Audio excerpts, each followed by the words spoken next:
Anatolia সীমান্তে ছিল একটি ছোট তুর্কি বেলিক, যাদের ছিল না কোনো বিশাল সেনাবাহিনী, ছিল না সোনায় রূপায় ভরা রাজকোষ, ছিল না কোনো আকাশ ছোঁয়া রাজপ্রাসাদ। কিন্তু শুধু একজন মানুষের সাহসের কারণে, আল্লাহর উপরে বিশ্বাস রাখার কারণে এবং তার নেতৃত্বের উপরে ভর করে জন্ম নিয়েছিল ইতিহাসের অন্যতম প্রভাবশালী মুসলিম সাম্রাজ্য, যে সাম্রাজ্যের নাম ছিল সালতানাতে ওসমানিয়া, যেটাকে ইউরোপিয়ানরা বলতো অটোমান এম্পায়ার। কিন্তু কে ছিল সেই ওসমান গাজী? কিভাবে ছোট একটা তুর্কি বেলিক থেকে জন্ম নিল পৃথিবীর অন্যতম শক্তিশালী মুসলিম সাম্রাজ্যের? এগুলো আজ জানার চেষ্টা করব, আপনাদের সাথে অ্যানালাইজ করব। শেষ পর্যন্ত দেখবেন সম্পূর্ণ ভিডিওটা। 13 শতাব্দীর আশেপাশে পৃথিবীর ইতিহাসের অন্যতম অস্থির ও ভয়ঙ্কর এক সময় পূর্ব দিক থেকে উঠে এসেছিল এমন এক শক্তি, যার নাম শুনলে বহু নগরীর মানুষ আতঙ্কে কেঁপে উঠত এবং রাজা মহারাজারা তার সাম্রাজ্য বাঁচানোর জন্য সৈন্যদের রেডি করত এবং ওই মানুষটার কাছে নত হয়ে পড়ত। সে মানুষটার নাম ছিল চেঙ্গিস খান এবং তার সাম্রাজ্যের নাম ছিল মঙ্গল এম্পায়ার। চেঙ্গিস খান এবং তার উত্তরসূরিরা অভিযানের মাধ্যমে এশিয়া, পারস্য এবং পশ্চিম এশিয়ার বিধ্বস্ত অঞ্চলের ধ্বংসে পরিণত করেছিল। 1258 সালে মঙ্গল সেনাপতি হালাকু খান বাগদাদ দখল করেন। এর মধ্যে দিয়ে শতাব্দীর প্রাচীন আব্বাসি খিলাফতের অবসর ঘটে। মুসলিম বিশ্ব রাজনৈতিকভাবে বিভক্ত হয়ে পড়ে। অন্যদিকে আনাতোলিয়া অবস্থিত রোম সালতানাত, যা সেলজুকদের একটি শাখা ছিল, তারাও ধীরে ধীরে মঙ্গলদের প্রভাবে দুর্বল হয়ে পড়ে এবং ঘন ঘন অ্যাটাকের কারণে একটা সময় মঙ্গল সাম্রাজ্যের অধীনে চলে যায়। এবং চারিদিকে শুধু নিশ্চয়তা, সীমান্ত যুদ্ধ, ক্ষমতার লড়াই। আর মানুষের মনে একটাই প্রশ্ন, আগামীকাল এই মঙ্গলদের হাত থেকে কোনো মানুষ কি রক্ষা পাবে? কোনো শহর কি টিকে থাকবে? এবং কোন শহর ধ্বংস হবে? কোন শহরের ইতিহাসের পাতার থেকে হারিয়ে যাবে?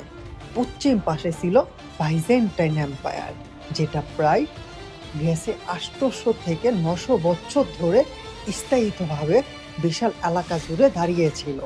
ঠিক এমনই এক কঠিন সময়ে, যখন পুরো পৃথিবী এক ভয়ঙ্কর উত্তেজনার মধ্যে দিয়ে যাইতেছে, আনাতোলিয়ার সগুত অঞ্চলের কাছে ছোট কাইবেলিকে 1258 সালের আশেপাশের দিকে জন্ম নেয় এক শিশু।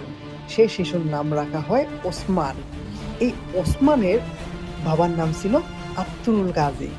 আত্তুরুল গাজী কোনো রাজা মহারাজা ছিলেন না, তিনি ছিলেন ছোট একটা বেলিকের সর্দার, মানে তাদের ওই নিজস্ব বেলিকের তিনি সে রাজা ছিলেন। শৈশব থেকে ওসমানের রাজপ্রাসাদে নয়, সীমান্তে কেটেছে। ছোটবেলা থেকে তিনি খুব ভালো ঘোড়সাওয়ারি, ধনুকবাজি এবং তলোয়ার চালানো শেখেন।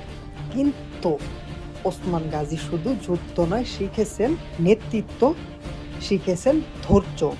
কারণ তিনি বুঝেছিলেন শুধু সত্যি দিয়ে রাষ্ট্র টিকে না, মানুষের বিশ্বাস ও কৌশলের মাধ্যমে একটা রাষ্ট্র তৈরি হয় এবং দীর্ঘ সময় পর্যন্ত টিকে থাকে।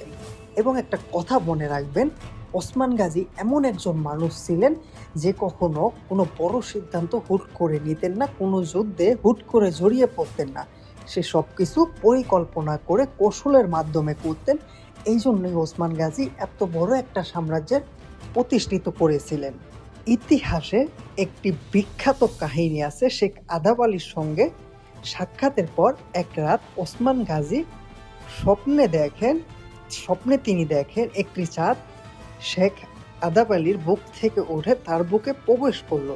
এরপর তার বুক থেকে একটি বিশাল গাছ জন্ম নিল, যার ছায়ায় পাহাড়, নদী, নগর পেরিয়ে 3টি মহাদেশে ছড়িয়ে পড়ল এবং তার সুলতানরা 3টি মহাদেশ একসাথে শাসন করলো।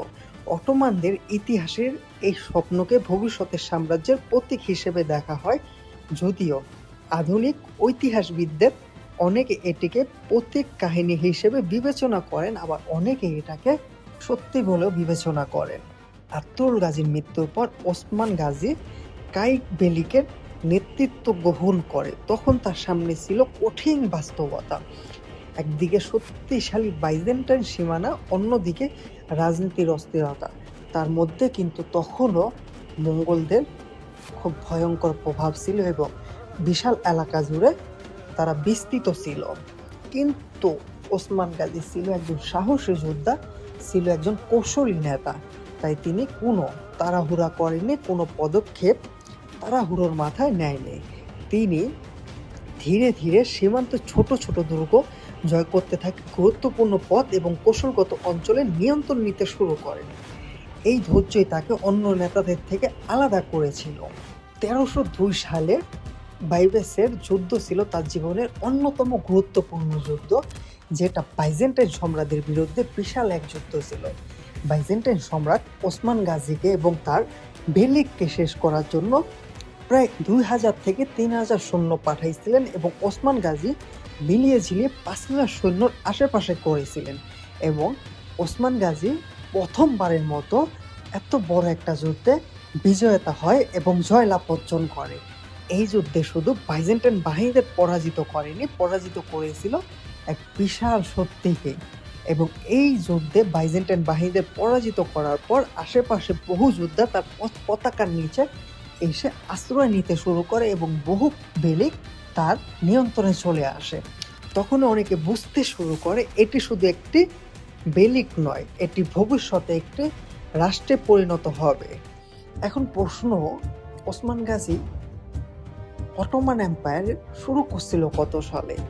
এটা সম্ভবত সাল 1299 সালে সাধারণভাবে অটোমান রাষ্ট্র প্রতিষ্ঠানের প্রতীক বছর হিসেবে ধরা হয়।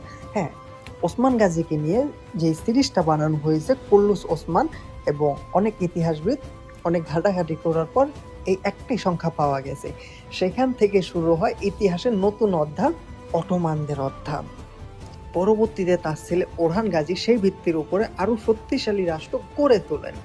এবং শুধু শক্তিশালী রাষ্ট্র গড়ে তোলেন না, তার ছেলে সুলতান ওরহান গাজী ইউরোপে প্রথমবারের মতো অটোমানদের নিয়ে যায়। এবং তখন ওসমান গাজীর 5 জন ছেলে ছিল। সব থেকে বড় ছেলে ছিল সুলতান ওরহান গাজী, যেটা জন্মগ্রহণ করেছিল মালহুন হাতুনের গর্ভ থেকে। এবং হ্যাঁ, তার আরো যোগ্য সন্তান ছিল, কিন্তু ওসমান গাজী ওরহান গাজীকে সুলতান হিসেবে রেখে গিয়েছিল।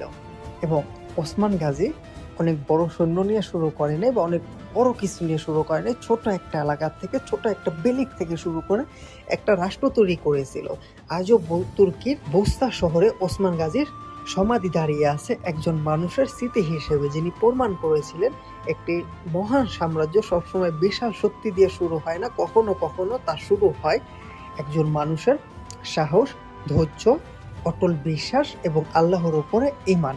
এবং এই ওসমান গাজীর তৈরি করা সাম্রাজ্যটাই পৃথিবীর অন্যতম দীর্ঘমেয়াদীর একটা সাম্রাজ্যে পরিণত হয় এবং মুসলিমদের শেষ খেলাফাতে পরিণত হয়। ইতিহাস শুধু রাজাদের গল্প নয়, ইতিহাস হলো সেই মানুষের গল্প যারা অসম্ভবকে সম্ভব করার সাহস দেখিয়েছিল, আর ওসমান গাজী ছিলেন ঠিক তেমনই একজন। তো গাইস, ভিডিওটা কেমন লাগছে সম্পূর্ণ জানাবেন, এবং সুলতান ওরহান গাজীকে নিয়ে ভিডিও দেখতে চাইলে অবশ্যই লাইক এবং কমেন্ট করে আমাকে জানাবেন। খুব শীঘ্রই নেক্সট ভিডিওতে দেখা হচ্ছে। সে পর্যন্ত ভালো থাকুন, টাটা, আল্লাহ হাফেজ।